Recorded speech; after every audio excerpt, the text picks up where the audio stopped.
Happy holiday, Guardians. Today is Friday, December the 23rd, 2022. My name's Dan Infinity, and welcome to Destiny Digest.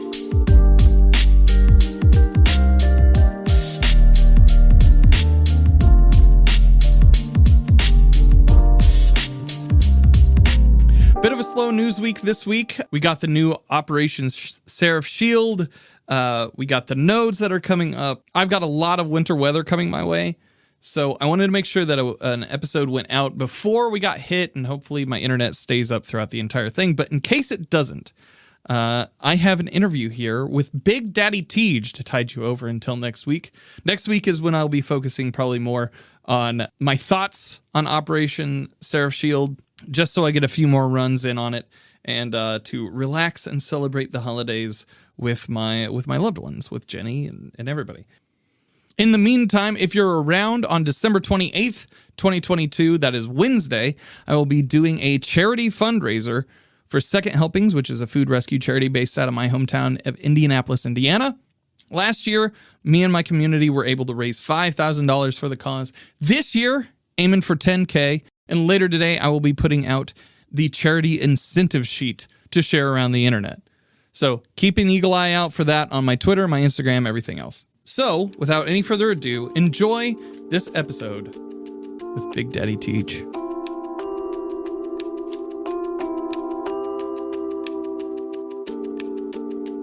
Welcome, BigDaddyTeej, to Destiny Digest. How are you today? Thank you so much. I am well. Good. I am well.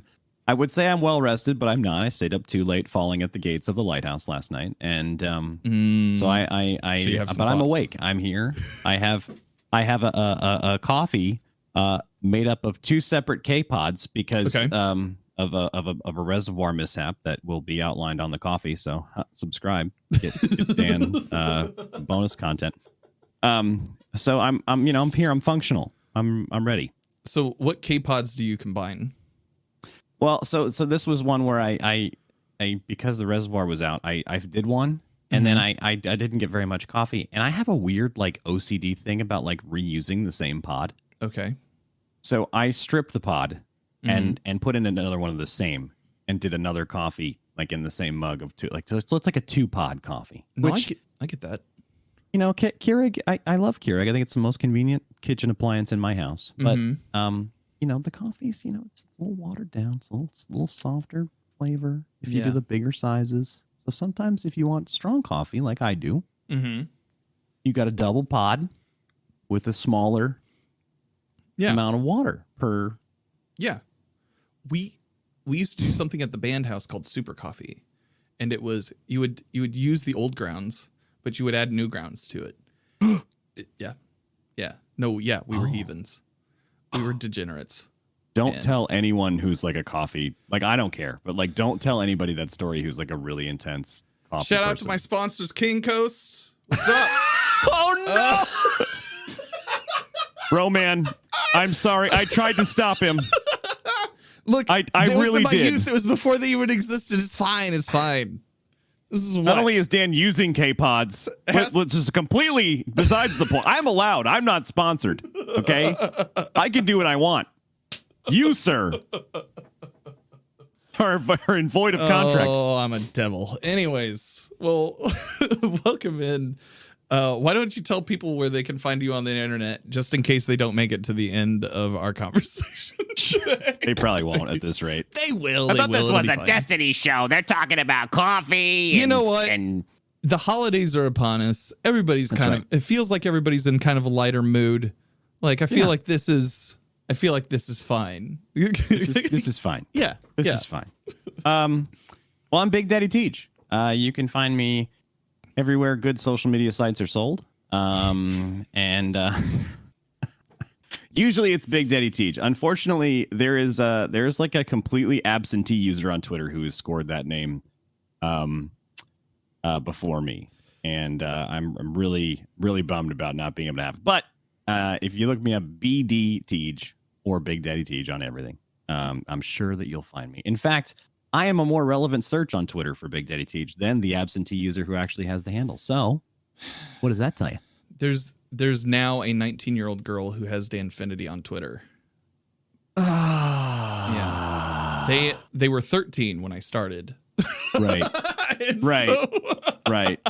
And not to sound weird, but have we DM'd the 19-year-old girl to see what's what? Occasionally people will tag me in things, but they'll tag her on accident, and she'll respond back like, people keep responding to you as me, yuck, or like something like that. And my only response back to her is like, how much for the at? Honestly, how much at this point?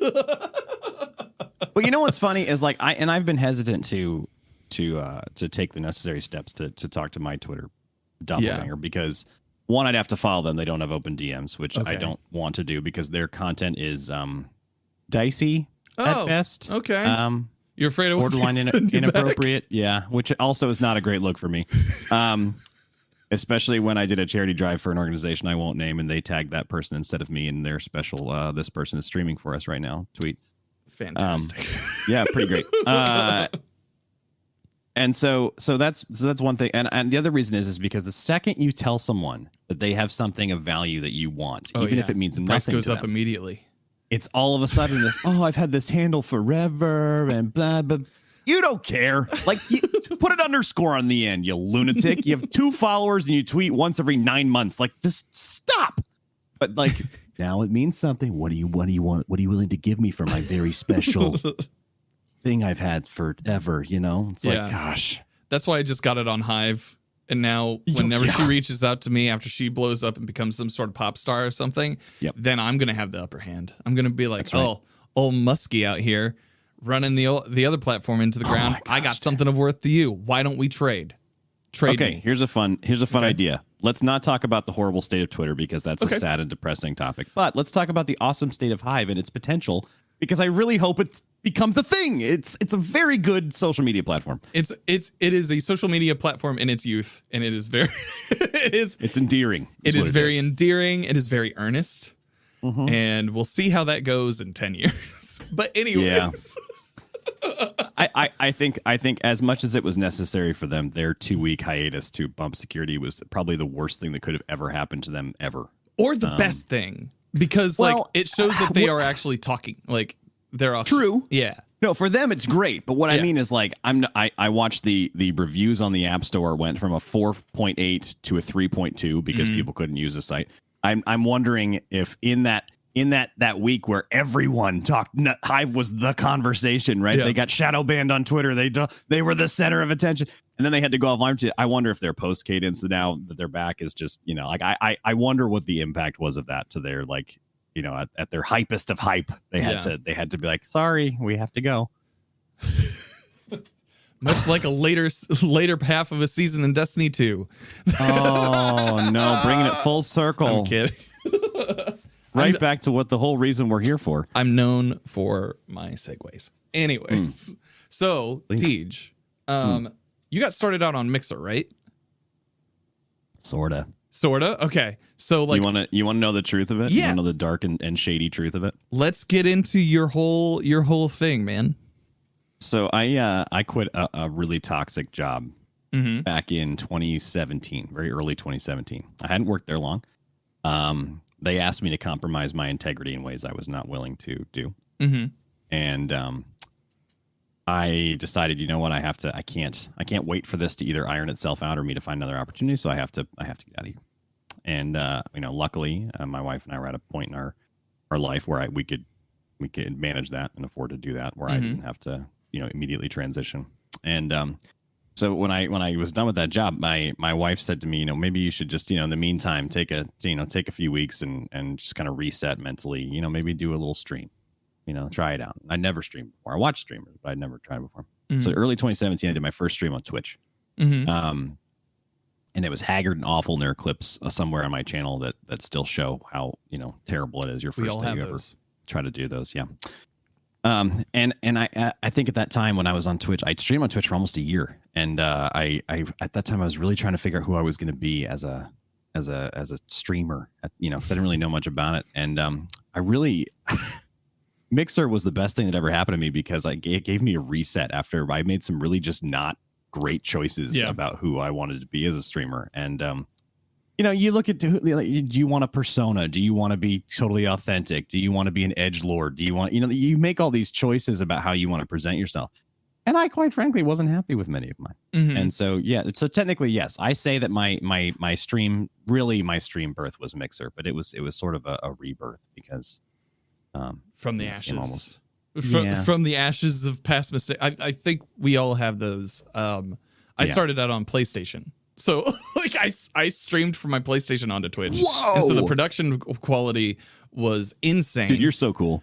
No, I wouldn't say that, man. There was a period of my life where I was playing Final Fantasy 15 to my one friend Justin, and he was in chat. And anytime I forget. Shout out to Justin. Yeah, shout out to Justin. He's the real OG. When I forget what it was, but occasionally, like, I would take shots of tequila of Tito's. Good. That you were really. I thought you were gonna say something about shots like in the game, like screenshots It was Tito's, and right. I was right on the money there. That's unexpected. It was in our bedroom, and so I had the PlayStation camera up until Jenny was like, "I don't feel comfortable having a camera in our room," and I was like, "Oh no, yeah, that makes that makes sense." So because Sony has such an awesome reputation with network security, privacy, like. Yeah, I just wasn't thinking at the time. And like I had been in bands previously, and had I used some of my knowledge of how to build up a band on social media in the early days of setting up Twitch and everything, I think I would have been in a much better spot. But I was just like a babe in the woods, doe-eyed. Like, I got a camera. I got a Blue Yeti microphone. I used a Blue Yeti. I did too. That's the one. That's the one there. And then the green screen here is the one that I've used the entire time. It's just, yeah, man. Wow. It's nutty. So how'd you get into Destiny? Oh man. So way before I was streaming, this back when D1 was in beta, I originally, I was probably the biggest Halo fan that I knew at the time, way back. And ready, here's another hot one for you here on the Halo 4 is the best Halo. So just stick that in your put it in the twit longer. Put it in the twit longer, kids. No, I mean, I think, and I'm not coming at this from very much a multiplayer competitive esports perspective. I come at this from a narrative world building, the more of a single player experience. I was a book reader for Halo. I have a 6-foot Master Chief statue downstairs. It was my life for a long time. And, I felt like their narrative quality and storytelling in 4 really exceeded that of what the previous 3 games have been able to do with the Chief's dialogue and his interactions with other, characters in the story. And I felt like we learned a lot more about, inside his mind than we did. He felt more like Doom guy in Halo 1, 2, and 3. Go place, shoot things. Yeah. So anyway, so I'm a big Halo fan, and Bungie, obviously, I was familiar with Bungie. New project. I think a lot of people felt this way, like, oh, the new Bungie thing. And I remember playing the beta, and I was very much a sheltered console gamer, so I'd never played an MMO. I never played WoW or anything like that. And playing Destiny's beta, which of course included like a strike, patrol, and something else, I didn't understand what to do. So I remember playing the beta up to level 8, which was the max, and I spent hours on patrol, picking up patrol beacons, thinking that was how you progressed the story. Oh yeah. Like, okay, well, there's another beacon, and I'm realizing like I've done 40 of these. Like, it's like this isn't like going anywhere. I'm still on this one place. Maybe it'll change in the launch game, and of course, it was the same. But you had these story missions on these planets you had to go do. Anyway, so Destiny didn't really click with me until Dark Below, and I distinctly remember in Dark Below, I thought, you know what, I was looking at the achievements. I was a big achievements guy back then, and I saw there was an achievement for doing a raid with all clanmates, and I was like, oh, I was in a clan in Halo. I kind of remember what that was. It's like a little community of friends play together. Maybe I'll start one. And so I started one, and I saw somebody with a cool name at the tower, and I just invited them to play and asked if they wanted to join my clan, and they did, and then we kind of grew from there and started playing together more and more, and when I discovered the social part of Destiny. And engaging in these things together and talking about loot drops and and listening to the podcasts and things at the time, BCP and all these other great shows that were popping up, and watching the streamers and things, and started integrating into the culture. It was like, oh, this is gonna be my heroin. Oh my gosh. And so I pretty much since Dark Below, I have been mainline Destiny, almost every day. My wife calls it the other woman it doesn't help that Destiny is like a common, prostitute name. So it's like a, yeah. I like how you jumped there instead of stripper.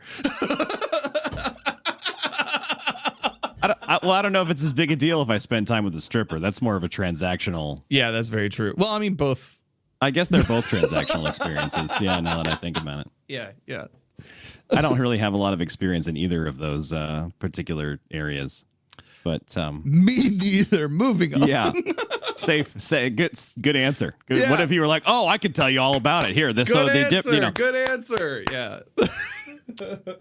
No. So I mean, I think that Destiny's been, it's. I think. Do you watch anime? A little bit. A little bit. Okay. I watch the occasional anime. I think the last one that I really invested hard into was rewatching Cowboy Bebop, because that's kind of like my vibe. Yeah. Okay. Cool. So are you familiar at all with Sword Art Online? Tangentially, by name, maybe. A buddy of mine was into it when I was a little younger. So Sword Art Online, just the 2-sentence version is you go comatose to play video games. Mm-hmm. You log into a VR on steroids. Your consciousness goes to play a game somewhere else, and you lie in a bed with a helmet on. And I think that Destiny for me is my Sword Art, in that I don't expect to log in and necessarily progress. I just want to go and exist in Destiny's world. And so that's kind of like it doesn't really matter what I do. I just enjoy building my own headcanon for my Guardian and being inside the environment and existing in the universe. It's my fantasy world that I go and retreat to. Yeah. Even with no goal in mind. Mm-hmm. What are some of your favorite activities to play? If you look at the API stats, apparently I'm 60-40 Crucible. I don't think that's an accurate mental representation of how I think I spend my time, but I guess I like anything that creates hero moments. So I don't like strikes. I think that's my least favorite thing to do in Destiny. Because I think that it's usually to do bounties.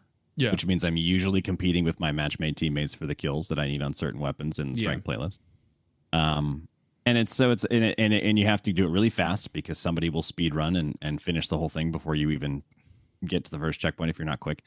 And so I don't really like that. I like to do I sometimes like going on patrol. I usually like seasonal playlist activities. I do enjoy the Crucible. I really like Gambit. Sorry, everybody, but and bring back Gambit Prime. Seriously, come on! Like, I bring back my roles and like my special invader stuff, and man, what a beautiful time in Gambit for that. I don't know. Yeah, it's one of those, like last season we did like panels on like the state of PvE and like the state of PvP, and then I was like, we should probably also do one for Gambit, and like we did it, and the Mech and Rev were wonderful, and I actually I played a little bit of Gambit to prepare for it, and I was like, well, maybe I don't dislike this as much as I think. I think I think it's just the redheaded stepchild in the situation of the core playlists, and it hasn't had a lot of like attention paid to it, so it falls by the wayside and gets a weird reputation because of that. It does. Which I don't quite understand, because here's a little funny irony for you. I'm really excited for Iron Banner to come back, and it seems like we're getting a Cabal defending a hill, and you compete with the Cabal to capture a hill with the other team, which sounds awesome. And essentially, it's Gambit without invasions or moats, which is just PvEVP. So and everybody's like, I can't wait for Iron Banner. I'm like, you've kind of got it, dude. It's like it's right over here in this green snaky playlist, except for you control when they go in. Like, it's a whole thing. Yeah. But I love, the duality of the Destiny community always never ceases to amaze. Never satisfied and yet overly enthusiastic. Yes. Well, that's good. Like, so when did you start doing? Because I think a lot of people who listen to this, if they don't already know you from your streaming and everything, they probably know you from some of your voiceover stuff that you do on TikTok. I think that's fairly popular. It's been doing well for me. How did you get into voice acting, voiceover? Like, is that just something that you have been aspiring to do, or have you always done it? Ever since I was a kid, I used to like repeat lines from movies and stuff in character voices. It's whether it was singing Hakuna Matata in Timon and Pumbaa's voices, or acting like a velociraptor after watching Jurassic Park at far too young an age. Shame on my parents.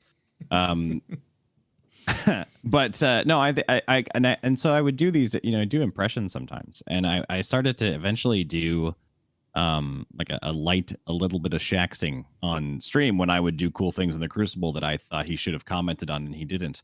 And so I would make up my own like announcer pack basically to kind of hype man my own plays.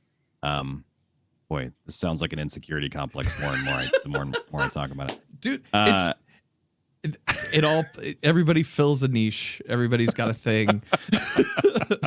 Well, the feedback was really good. They were like, hey, that's really accurate. Like, that's, this is really cool. You should do it. And then when I got into Gambit and I listened to the Drifter, for hours and hours and hours, I eventually started to kind of do some of that same thing. Just, when I would do cool stuff in Gambit.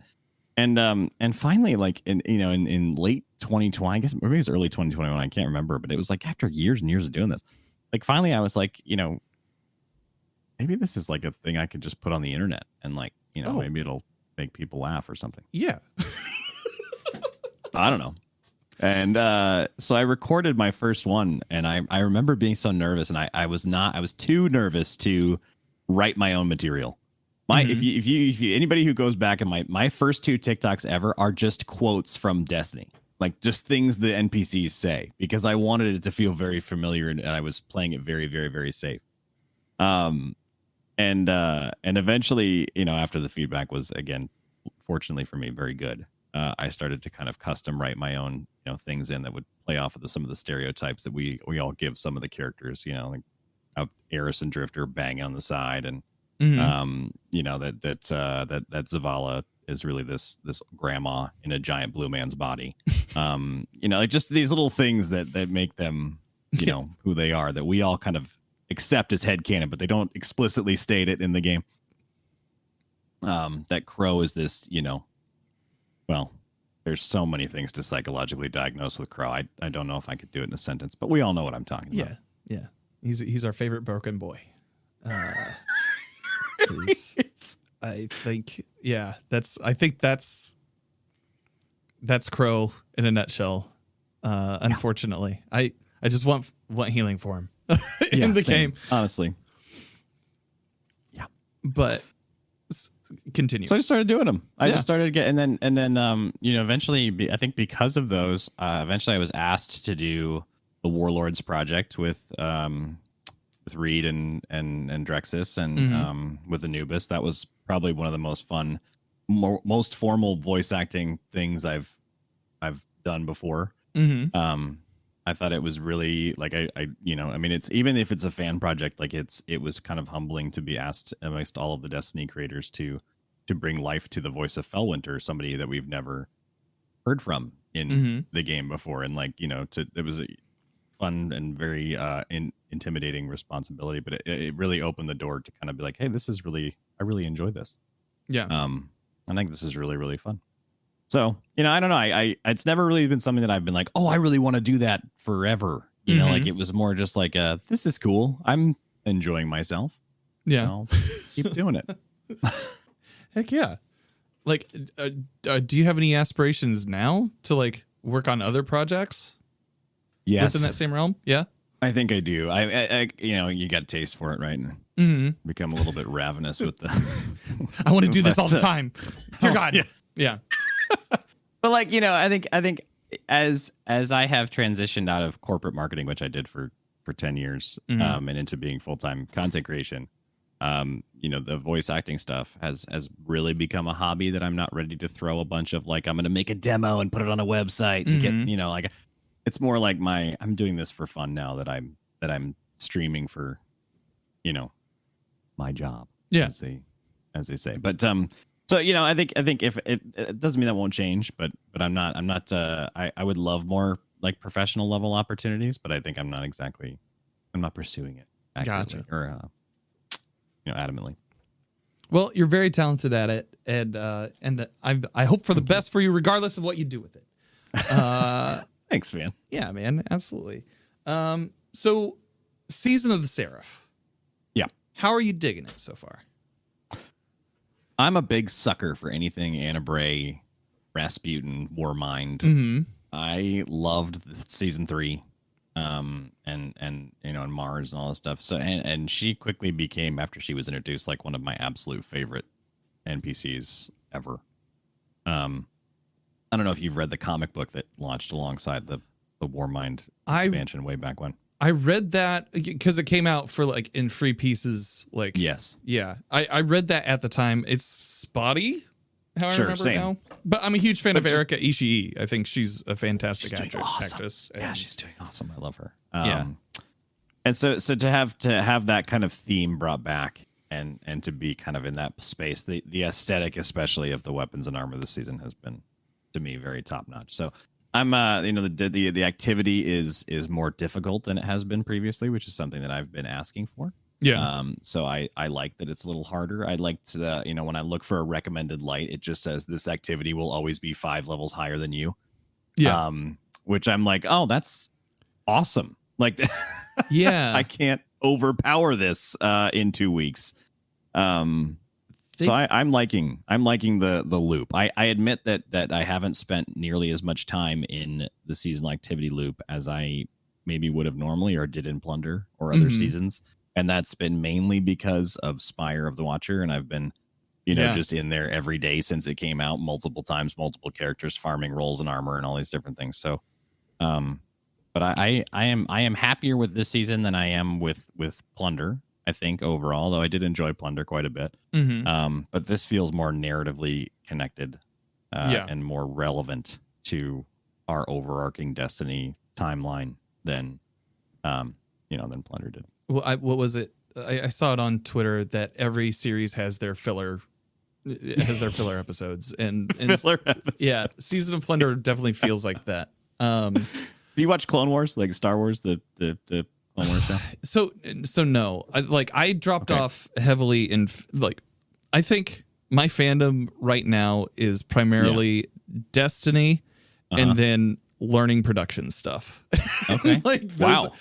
Those are the 2 things that I'm really diving in whole hog on right now. I've kind of fallen off of like Marvel and Star Wars and just about everything else. Just I can't keep up with all of it if I want to achieve the things that I'm going for. Yeah, 100%, dude. Absolutely, yeah. I asked because there's a trope in the Clone Wars series is that they every so often we'll just have a random episode where C-3PO and R2-D2 go and do something stupid. Yeah. And I'm just like, we skip those every time. Yes. Yeah. Yes. I'm like, I don't want the droid shenanigans. Give me more lightsaber. Like, I don't care. They're just going to make it back safely. I know the story. They don't die in these, adventures. But you need those. Like, you need those. Yeah. I think you need those moments in that instance. It sounds like it humanizes droids, which is kind of a rad thing for me. I do watch like Love, Death, and Robots on Netflix, and the episodes with the droids who are going through the apocalypse and just being like, how do humans live like this? Those are some of the best, I think. Sure. But going back to what you were saying earlier about like the difficulty, this year they seem to really be playing around with challenging our guardians in different ways, not only with like the legendary campaign and Witch Queen, but also with like in the Castlum. We got I think the Castlum is the same way. Like you're always under a certain light level. Sure. Like to push, like when you're pushing into that. Yep. And now with the Heist Battlegrounds, do you see we're approaching a new DLC. Sure. We're approaching a new it feels like they are revamping a lot of the old systems. Mm-hmm. Do you see a Destiny in the near future where where light level is less important and difficulty takes over? Man, I mean, I still remember, D1 when we had heroic and whatever versions of every single thing in the game. I mean, there was this difficulty selector for all of it, all the time. And we're seeing that kind of come back as they've revamped Nightfalls and Strike Playlist, and maybe not Strike Playlist, but Nightfall specifically giving 5 difficulties or whatever it is that you can pick your level of challenge. And I think modifiers are a good way to kind of add in difficulty. I think that they have, they definitely have heard the feedback about the grind for light level, and I think that that's an interesting bit of feedback for a couple of reasons. And I want to get to your question, but I think it's important to just point out that, like, I don't know if I have ever perceived filling that 10-point power gap as the main incentive to play. Like, that has I don't know if that's ever clicked that way in my mind, that like, oh, that's what Destiny is. And it seems to be that I'm very much in a minority, at least from a social media perspective. Yeah. That a lot of people view that 10 power climb as the thing that you do. Well, you're also the guy that ran like 40 patrols and didn't set it down. I did. Yeah, true. you know. So, I think that, like, do I see the potential for it to be either removed or made a lesser priority? Sure. I think that you could use light level in a similar way to how Final Fantasy 14 uses character level, which is to basically gate content. So, you just can't, you can be as powerful, as you want. But you in order to get into this thing, you have to be at least here.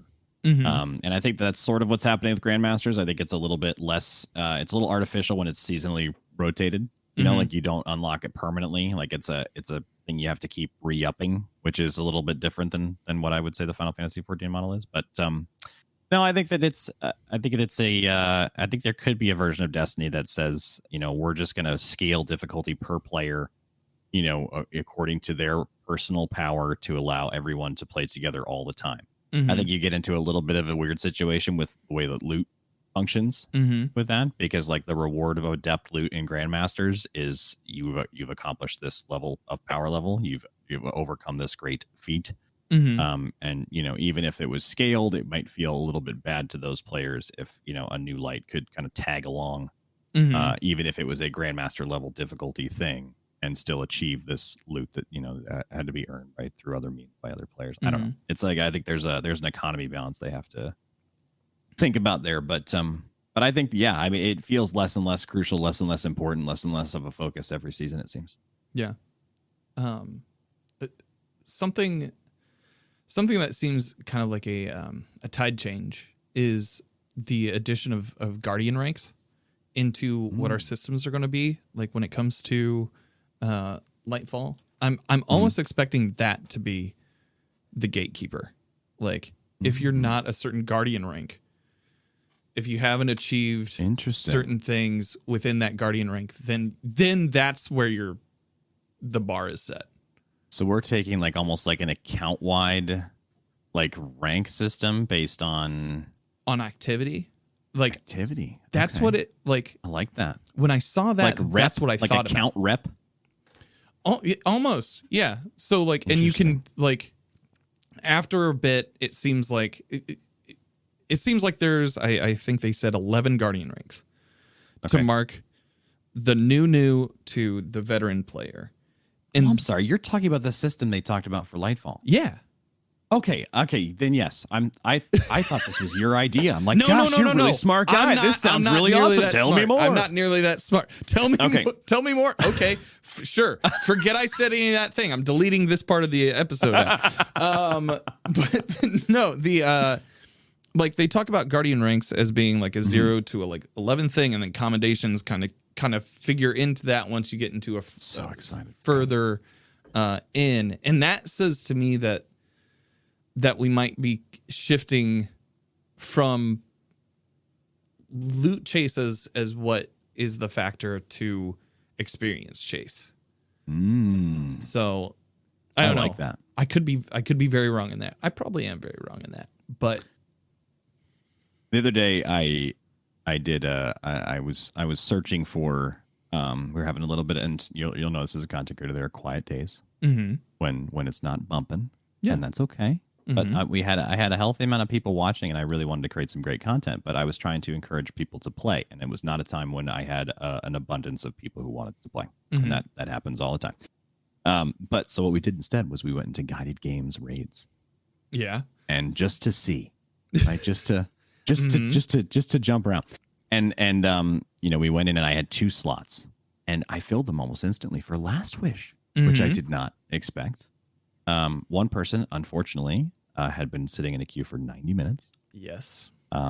Which was a huge bummer. The other person only been sitting in a queue for 10 minutes, which was, good for them. But so we did this whole experience, and because it was one of the first couple, I guess, that I ever done, I got an emblem. There's that series of emblems for guided games that you can unlock the more you do it. And I thought, gosh, this is such a nice. I wish that they had kind of educated players more on this, or talked about it more, or made it more of a thing.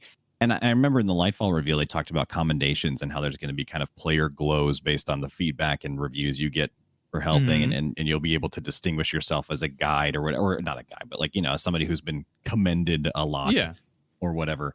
And I just thought, man, that is going to be maybe the biggest motivator to drive what I play in Lightfall more than anything else in this game. And I don't know how it's going to work with PvP and all these things, but I imagine that if these folks that are already doing trials help on the weekends, that are already doing, have a way to show that they've done that beyond the Sherpa badge on trials report, right? Like that, because that's cool. Yeah. But it's that's it's a nice third party gift that somebody else is doing and whatever. But the more of those sorts of systems they start to bring into the game that encourage the goodwill that I know already exists in the Destiny community. That's gonna really just that's what I want. I'm gonna go nuts for that. If only the audio listeners could see the look on your face. Okay, audio listeners, you know that weird image of that kid in the school that looks like he's taking a giant crap in his he's got that his face, his blood vessels in his face are about to burst. Eyes bulging. That's kind of the face I just made.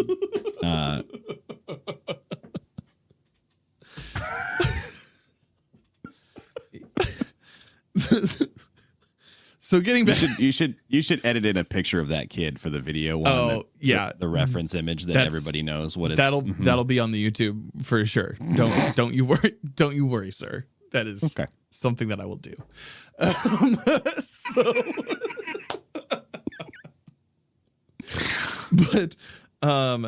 So when they were talking about those systems, that kind of spoke to me as maybe, if it doesn't usurp that entire system, then it will be, like you said, a core motivator for a lot of people to hunt those things out.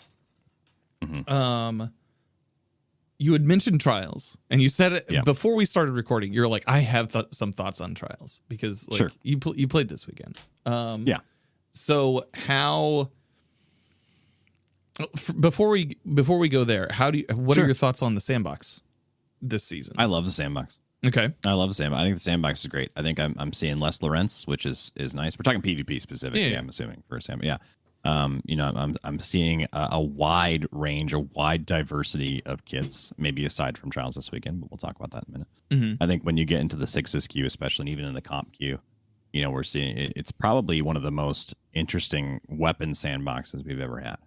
I think that it's very hard to, there are so many things that are completely viable and for weapons. And I think that you've got this situation where you can kind of get good on your own, practice with a weapon you really feel like is an extension of yourself, and you can perform well with it.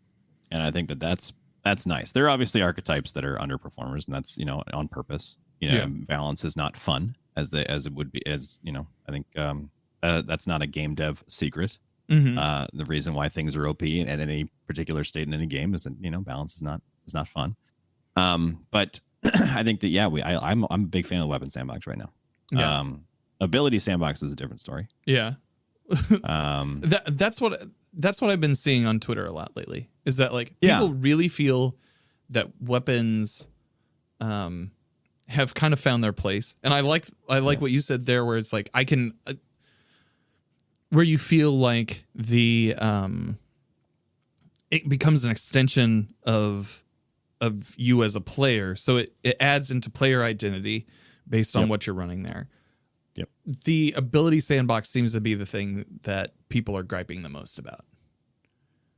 All right, so let's pause before trials, because I think I want to get your thoughts on this too, because I talked a little bit about this with some homies yesterday, and I think that this is a greater conversation to have with your listeners and with the Destiny community at large. But as Bungie fully realizes, hit the mic wand. I'm really getting passionate here. The hands are coming I up. can tell, man. As Bungie fully realizes their design philosophy for Destiny and the way they want this to kind of not end, but to we'll say climax for final shape and the end of Lightfall and things.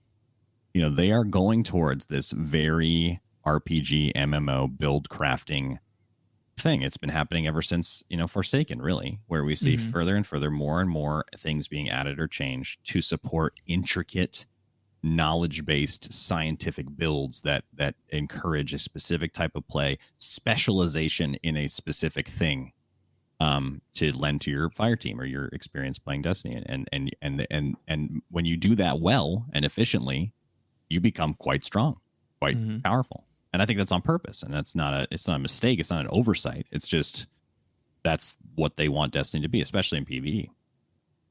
The byproduct of that is that you have this. Some of those things are not able to be balanced independently in the PvP experience. Some can, some are not. And I think that you're seeing more and more that they are walking on incredibly thin ice, and it's cracking under their feet about doing what they want and what they believe is best for the game's design philosophy, the narrative, and the player experience. And at the same time, making sure that it's manageable and tolerable, we'll say, in the player versus player environment. And I think that is a very thin, that ice could break anytime. We're creeping closer and closer to the ice breaking, and I think that's where people can see it. I mean, I think it's not a secret. I think I'm a firm believer right now that for a completely different reason. We look at player data. For a long time, I think we all know that Titans were probably the least played class in the game. I mean, it was not maybe up until, probably up until Witch Queen, maybe in Lorelei and things. Some of they started to kind of make the shift.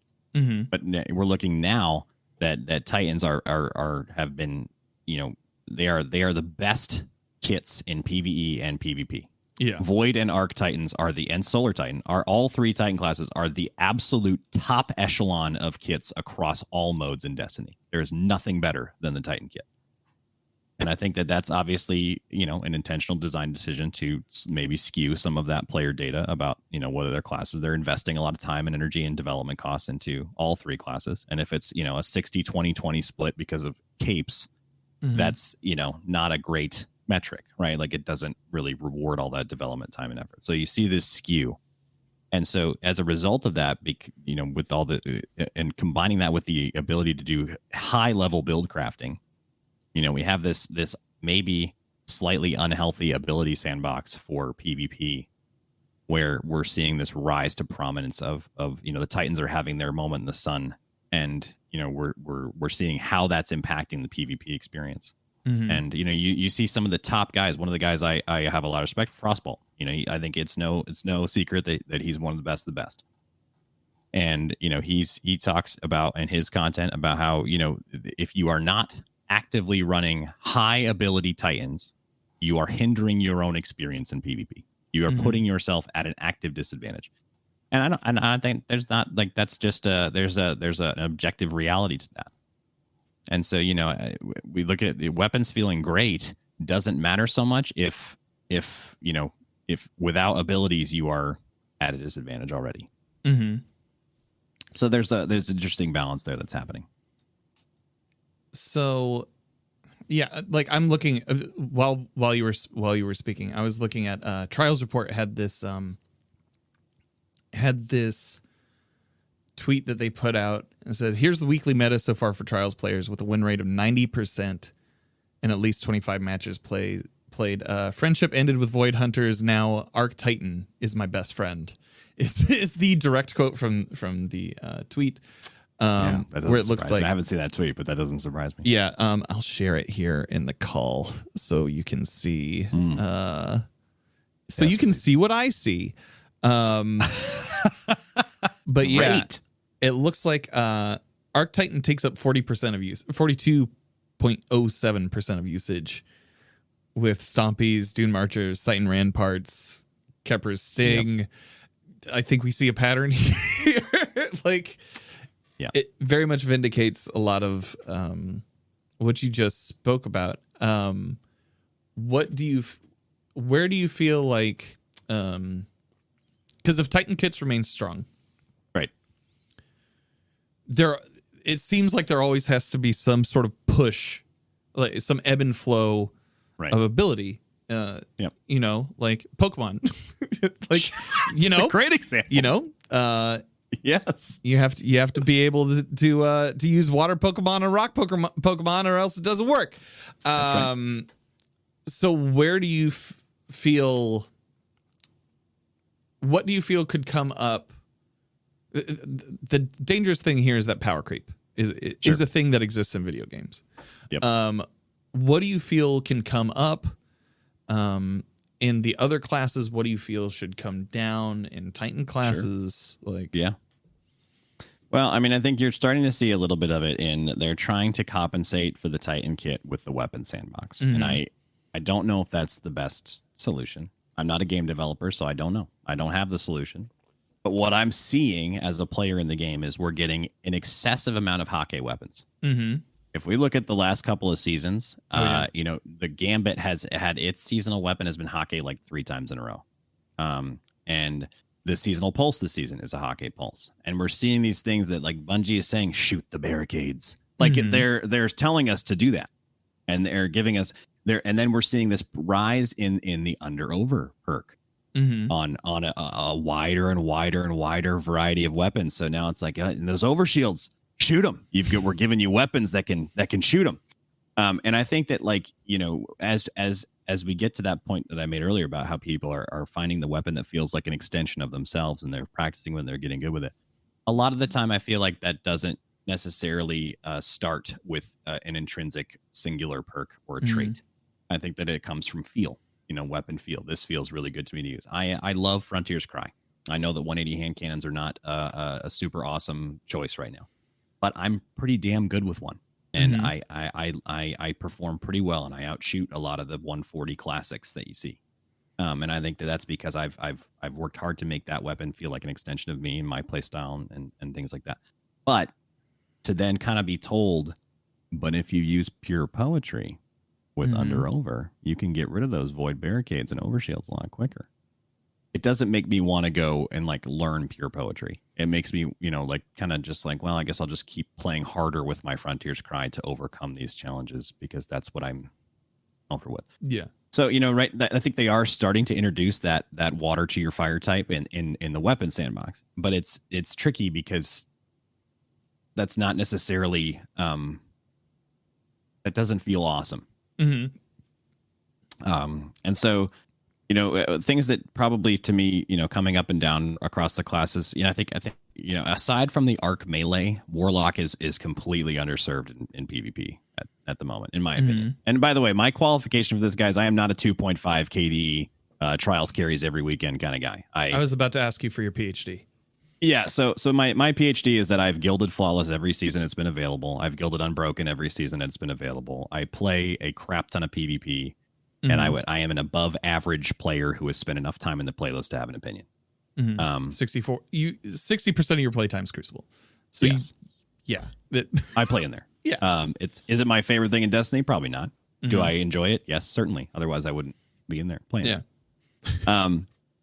But I think that, you know, you look at like, you think about, I think about this a lot from my own perspective as an opponent. When I look at my opponent's team, what scares me? Yeah. Right. What am I thinking? What am I clenching up? What am I puckering my butt cheeks for when I see it on the other side of that trials? Two teams staring at each other. What scares me? And it's not hunters or warlocks anymore. I see a hunters and warlocks and I'm a hunter main and I don't play Titan even though I know it's great and because I'm bad at Titan. I don't understand the play style, so I can't really adapt very well. But on a hunter, I see the hunters and warlocks like, okay, I can counter pretty much everything in that kit. The arc warlock melee is incredibly oppressive when it does what it's supposed to do. And I think that people who discovered the waveform / blink melee thing was a really smart. That's a very strong uncounterable thing. And they have that, but that's one ability on one subclass, and so it's not very appealing when you think about the rest of it.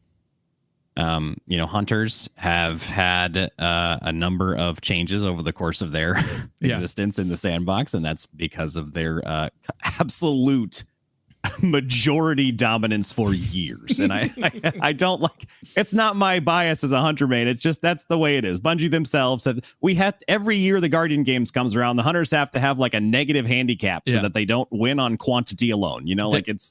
There was just side tangent. I work at a library, and a lot of the kids lately, because they're on break, they have been coming into the library to use their computers to play games using GeForce Now, which is very smart. I feel like that's a very cool thing. Yes. I saw my first Guardian out in the wild yesterday.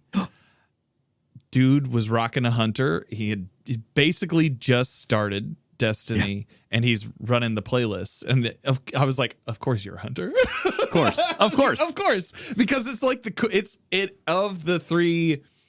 I feel like that speaks to more people, the rogue, So totally. Yeah. It's absolutely. It was interesting. But continue, sorry. Yeah, but you're right. And so, we've seen changes to, I think back even in year one meta, right? When you had static rolls and all these different things. You look at how Wormhusk was changed, almost immediately upon its time. But then you had One-Eyed Mask. Yeah. A very similar exotic with a much better perk that was allowed to reign supreme for a long time. I think that you have things like Stompies, which makes hunters very mobile and very strong. We just had this -50 in aerial accuracy, or in air effectiveness nerf that's come to kind of, to penalize up level play. And I think you see the hunters, having little to no damage resistance during supers, which is a contrast to the other two classes that have a very high, in some case, and that obviously is justified by the balance of Golden Gun can shoot you across the map, and Spectral Blaze is invisible, and there's justification for it. Yeah. But I think that you see this kind of pullback and pullback. Warlock Nova Warp was way too strong when it launched, but it was, now is where? Nowhere. When was the last time somebody Nova Warped? But you don't, because you'll die. And you won't get any kills. And you have this issue now where in PvP, if you're a hunter and you're thinking about your abilities in your kit, you either run, Blade Barrage because it's the fastest charging super, Stasis because it's the fastest charging super, or Arc with Raijus because your super lasts until you're 100 and your kids have gone to college and graduated and had their own kids. And and they're able to support you in the nursing home when they will support you in the nursing home. Yeah, exactly. Yes, still spinning it. Yeah. And so, I think that there's this issue where when you look at the way that Titans have been built recently, which is awesome, by the way. I love the Titan kit. I don't want this to become this bash on Titans, but it is no secret that between Titans, ramparts, barricades, overshield barricades, the added effects of all the different shoulder charges, whether it's burn, blinding, or suppression, there is so much you can do on a Titan all the time. Lorelei with healing on the spot. Oh yeah, Restoration is still really good. Endless. Heart of Inmost Light getting you arc abilities, just storm grenades that track you and find you and last for. It goes on and on and on and on and on. That the other classes feel like, well, like what do I have? What do I get to? What do I get to do? And I think that's interesting, because I think that alone doesn't necessarily, it's probably giving Bungie the data they want, if I were to guess. And I don't know, because I don't work there. But I think that it definitely is increasing the amount of Titans being played. Look at Trials Report. Look at that tweet. I mean, I think that's no secret. We have the Titans are here, baby. They're ready. And you're seeing people change from playing one class as a main to playing Titan because it is so strong. So I don't know. I think that you need to probably to avoid power creep. The obvious answer is to pull back the Titans a little bit. But I think the Titans are fun. I don't necessarily want that to be the solution, but I also don't want the original Nova Warp to come back, or the original Guishan Vest Spectral Blades to come back. I think those are things that are just too powerful. I loved my back flippers, but yeah, I agree. It's just one of those. It's funny that I don't see that at all in the Crucible anymore. I don't play that often. I play basically to get Pinnacle, sure, and then to get my seasonal triumphs done. But that's. I mean, let me give you a perfect example. Let's talk about Gerfalcons. Very relevant right now. Oh yeah, absolutely. Yeah, perfect example. Here we go. So Gerfalcons launches, right? It's this awesome damage out of cloak. You have Rat King builds coming out of the woodwork and start running. Hunters are running Crucible again, right? We're coming out. We're doing extra damage. You can't see us. We're sneaky. And of course, that is like, you want to piss off the PvP community. Holy cow! Give Invisible Hunters more power. And so, by the way, before I go on, I want to state that I think that rework for Gerfalcons is a far superior change to the exotic overall, and I think it will get much higher usage rate. And I am having way more fun with Gerfalcons builds now than I was last season. It seems to be rocking both PvP and PvE.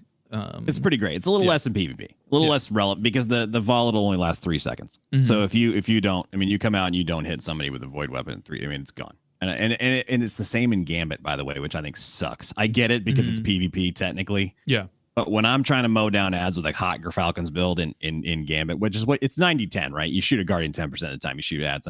Having that really short volatile window sucks. But anyway, but that original state of Gerfalcons, as powerful as it was a pretty adequate counter to overshields, barricades, the arc melee on Warlock. It was kind of the thing it was Hunter's powerful thing, right? It was the thing they had.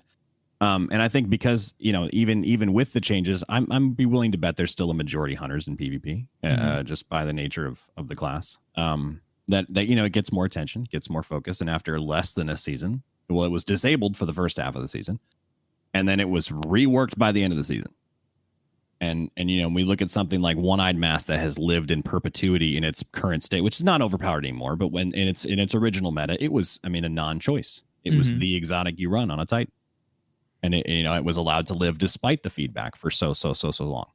So I think that one of the things that maybe has to happen is we have to be willing to accept that there's going to be, as frequently as there are changes to what's heavily impacting the majority, I think there maybe has to be a little bit more flexibility and willingness to change what's affecting the minority, aka the Titan kit, and the lack of performance on the Warlock kit. We need to see more frequent bumps to Warlock.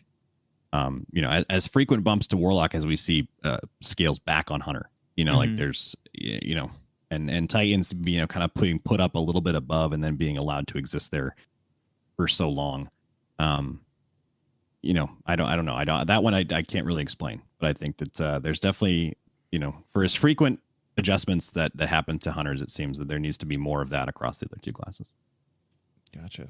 I know we're kind of like crunching up against time because we're doing this on a different day than I normally do. But so those thoughts, I'm assuming a lot of those go into your trials thoughts, even outside of the playlist. I would say so. I mean, I think population is the biggest issue for trials, and it doesn't have to be a big long thing. But I think that right now, I tweeted yesterday that if I recognize a name in 25% of my matches in a game with millions of players on a trials weekend, when there's no flawless pool and we're all in the same queue all weekend long with a brand new weapon, that's a population issue. Yeah, I shouldn't see the same name twice. I shouldn't recognize anybody. Maybe locationally, but I think that's if that's the case, if I'm seeing, I know them, they stream, I hung out with them last week, that's a friend of mine. Like that just shouldn't be. That's not a healthy playlist. It's not a playlist that's being incentivized enough to encourage players to jump in and give it a shot. And the combination to that is Bungie has repeatedly created systems in place that want to make Trials a more approachable playlist, including Flawless Pool, including freelance, changing the way matchmaking works, and at the same time, they're also, allowing things like reset culture to exist. Creating a space where the only players who feel safe are 2.5 carry teams. And like a new player just doesn't. That is not enough incentive to go in and try. So I think they have to kind of pick. Do you want the elite of the elite to be the only people in Trials, or do you want to create a more approachable experience for your players? They're kind of trying to do both right now, and I don't think it's working. Yeah. One last note before we get you on your way to your stream today, which I know you're on a partner push for. So if anybody who's here listening to this, please go support this man. Something that came up yesterday that I find interesting, because I feel like this tweet got a lot of attention. Ziegler, formerly Riot Ziegler, who was the game director for Valorant, has now been hired at Bungie. Yes. And I know we still have the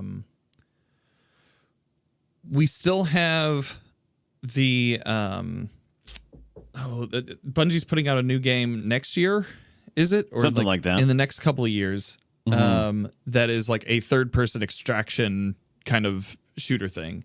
We have Destiny as being part of that. And I know that they want to be a studio where they're working on multiple games. We still know very little about Matter. Yeah. So unless that's the other game that they had announced, unless that was the code name for the other game that was announced, this seems very interesting to me. It does. Certainly does. I don't know if it would be for a completely new IP or for like maybe some Destiny stuff. But them bringing somebody over of this magnitude with Valorant, that seems like it seems like people enjoy Valorant a lot for the gameplay that you're able to do in there. Do you have any thoughts on that? I mean, it's early days, so it's all conjecture. Yeah. I mean, my thoughts on it are not going to be majority thoughts. This is a topic that I tend to differ from the vocal community. I think it's awesome they're bringing on, successful PvP people to kind of create experiences for that segment of their player base. I think that's great. I hope that under no circumstances does this person touch Destiny. Okay. I think the more and more we move towards, a competitive, PvP environment, aka kind of what we got at launch, which is easily the most, flat and even, the PvP sandbox has been. The further we get from Destiny's identity, and I see the calling for an ability-less playlist, and the scrims that are set up with bans on exotics and subclasses and I think that you're trying to create something out of that's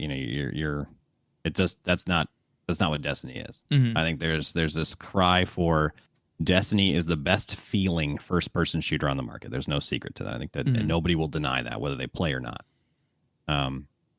But at the same time, there are companies that are doing PvP better, and that's Call of Duty and Valorant and Overwatch and people like that.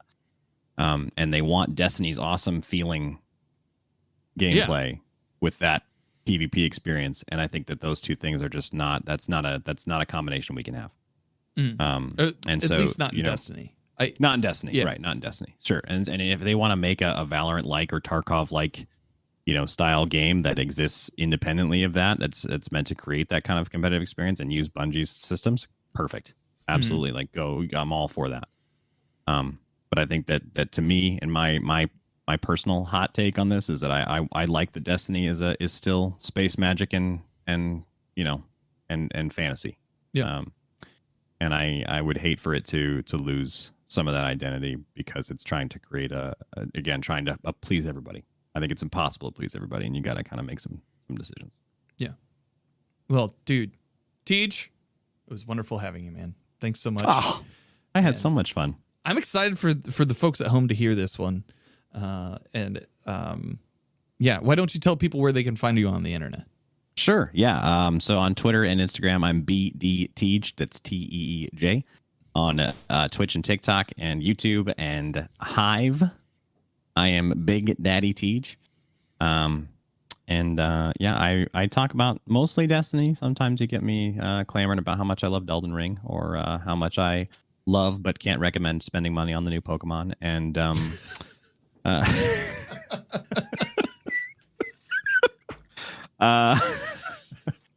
I mean, what you'll find is that in my online communities, I've built a vibe on the concept of compassion and tolerance and kindness, and I think that Dan, you share a lot of values when we sit down in the chair, and I think if you're looking for a space that's a safe place to come and be who you are, regardless of your worldview or your Destiny opinions, you can come and hang out with me if you want, because we're not gonna shut you out for anything. And that's why this next election cycle, we're running for office. That's right. That's right. Dan and Teej 2024. Can you imagine if they let us run anything? We would the country would I burn. don't want to run anything. No. That'd be the end. Would not. I would rather I would rather be shot than run a country. Oh, your stimulus package, guys, would be copies of Destiny. We'll send them to every American home.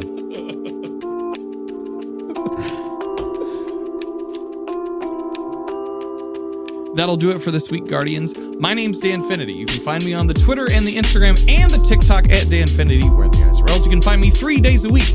Twitch.tv/Danfinity, helping Guardians out in PvE activities. If you'd like to support the show, be sure to rate and review on your podcast platform of choice. Anything you say helps us in the algorithm. Also, this show is listener supported, so if you want to give $3 a month to help keep the lights on, you can go on over to coffee.com/Danfinity. That is ko-fi.com/Danfinity. Links are in the show notes. Happy holidays, Guardians, and I hope you find what you're grinding for.